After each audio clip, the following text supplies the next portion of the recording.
Salut! Peut-être vous demandez-vous pourquoi c'est moi qui fais cette série de vidéos et pas quelqu'un d'autre. C'est une très bonne question.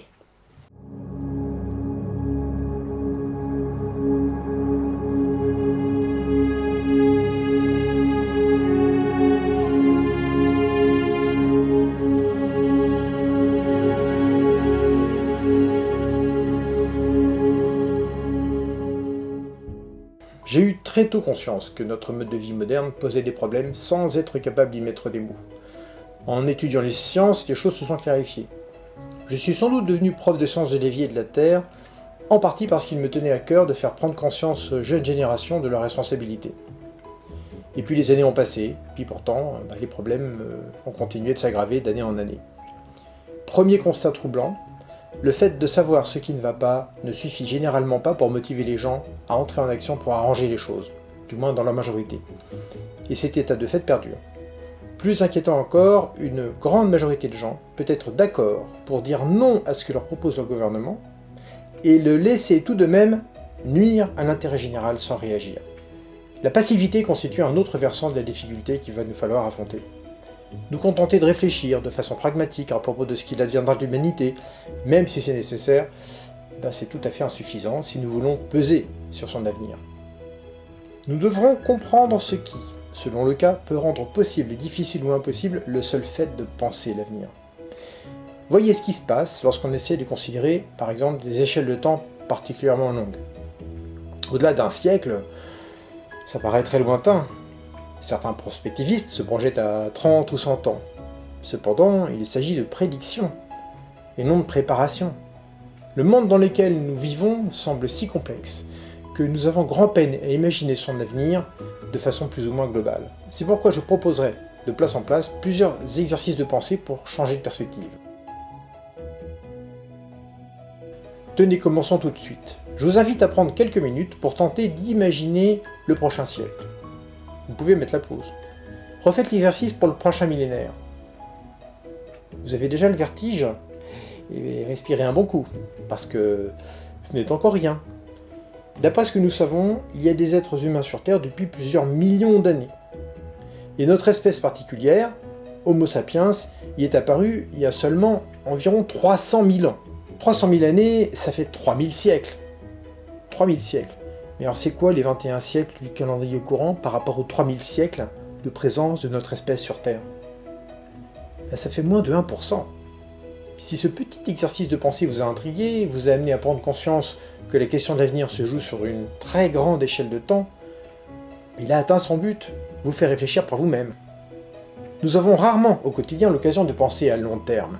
Nous sommes pourtant capables, grâce aux travaux des préhistoriens, des paléontologues, des archéologues, de nous représenter en partie le très long passé de notre espèce, y compris celui qui a précédé notre propre apparition. Si les sciences, les technologies et l'intelligence humaine peuvent regarder si loin dans le passé, pourquoi n'essayerions-nous pas de regarder tout aussi loin dans l'avenir? La question est cruciale. Nous avons perduré 3000 siècles sans nous poser de questions sur les conditions de notre avenir lointain. Nous contentant d'anticiper à l'échelle de l'année, ou au mieux de quelques décennies. L'humanité est parvenue à s'installer sur tous les continents, sous toutes les latitudes, sous tous les climats, et à développer des modes de vie d'une incroyable diversité sur Terre. Mais plusieurs signes indiquent que la fête est bientôt finie. Depuis quelques siècles, les activités humaines se sont emballées, tout comme la démographie planétaire. Nous avons dans quelques pays un niveau de vie inégalé dans l'histoire des civilisations, mais à quel prix? Les déchets de nos centrales nucléaires, par exemple, vont rester radioactifs pendant des millions d'années. Leur gestion se fera aux frais des milliers de générations d'humains qui vont se succéder après les nôtres. Que croyez-vous au juste que ces humains du futur penseront de nous si des fuites contaminent des populations entières? Quand une action entraîne des maladies et des morts, c'est un crime. Que les victimes n'apparaissent que dans un lointain futur n'y change rien, si ce n'est que les criminels auront vécu toute leur vie sans avoir à assumer leurs responsabilités. Nous avons aussi un sérieux problème écologique, car nos modèles économiques en vigueur remettent en question la durabilité des écosystèmes dont nous dépendons directement. Nous avons également en vue des problèmes énergétiques, des problèmes de ressources épuisables. Bref, il est peut-être grand temps de s'occuper de l'avenir. Plutôt que de nous résoudre à l'effondrement annoncé des systèmes sociétaux modernes, et peut-être des écosystèmes tout court, je propose de partir du principe que nous pouvons nous en sortir et que nous allons le faire. C'est une position de parti pris, certes, mais comme l'a écrit Robert Heinlein dans un de ses romans, ne devenez jamais pessimiste. Un pessimiste a plus souvent raison qu'un optimiste, mais l'optimiste s'amuse beaucoup plus, et aucun des deux ne peut arrêter la marche du monde. Si nous voulons que nos sociétés perdurent, il va falloir trouver comment nous y prendre. Il ne s'agira pas de nous contenter de finir ce siècle, même si c'est évidemment la première échéance dont nous devons nous préoccuper. Au-delà, je crois carrément utile d'envisager le prochain millénaire, et même les 10 000 ou 100 000 prochaines années. Je ne parle pas de s'en sortir seulement pour nous-mêmes ou pour nos descendants, hein. Il s'agit de peser nos responsabilités sur l'avenir des civilisations au sens large, aussi loin qu'il nous est possible. Si nous nous astreignons à trouver des solutions pertinentes et viables pour les 1000 prochaines années, elles pourraient bien continuer de l'être beaucoup plus longtemps encore. Une échéance aussi lointaine contraint à distinguer d'une part les solutions que l'on peut qualifier de transitionnelles, qui peuvent fonctionner quelques décennies ou quelques siècles, et puis d'autre part des solutions véritablement durables, c'est-à-dire dont nous pouvons garantir dès maintenant qu'elles fonctionneront encore dans 10 000 ou dans 100 000 ans.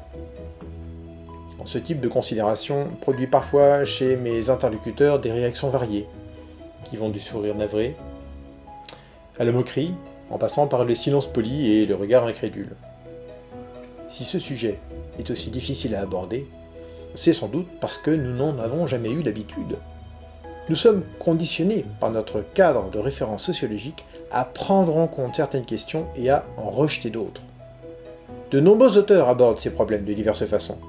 Quand des concepts ont déjà été formalisés par d'autres, je ferai référence à leurs travaux autant que possible, assumant le risque, en reprenant leurs réflexions à mon compte, de plaquer abusivement ma représentation sur la leur. Je crois que c'est un risque qui en vaut la peine.